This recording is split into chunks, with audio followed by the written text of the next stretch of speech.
Goliat Tabuni dan Unius Kegoya diburu puluhan personil Brimob dikerahkan ke Baibart. Kabupaten Baibart menjadi salah satu wilayah yang sering dihantui teror OPM.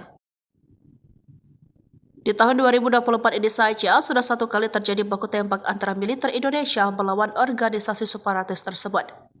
Mengutip dari Kompas.com, Satuan Tugas Batalion Infanteri 133 Yuda Sakti berhasil menguasai markas OPM di hutan distrik Aifat Selatan, Kabupaten Baibart, Papua Barat Daya.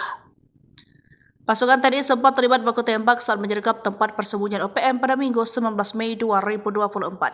Dalam kontak tembak tersebut, OPM melarikan diri. Anggota berhasil menguasai dan menduduki tempat persembunyian OPM Sorong Raya dan berhasil menemukan berbagai macam barang bukti. Ada dua panglima OPM yang dikenal sering bikin ulah di wilayah ini. Mereka adalah Goliat Tabuni dan Unius Kegoya. Pasca markas direbut hingga Juli 2024, belum ada lagi kabar terjadinya teror OPM. Namun militer Indonesia tak mau lengah, 70 personil Brimob dikerahkan. Mereka akan dilibatkan dalam pelaksanaan operasi separatis Mansinam 2024 di Kabupaten Baibart, Provinsi Papua Barat Daya.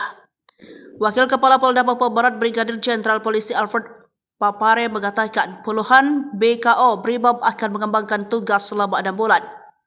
Operasi tersebut, kata dia, merupakan upaya Polri mengantisipasi gangguan OPM. Kita berharap masyarakat bisa beraktivitas seperti biasa, ujar Alfred Kamis 25 Juli.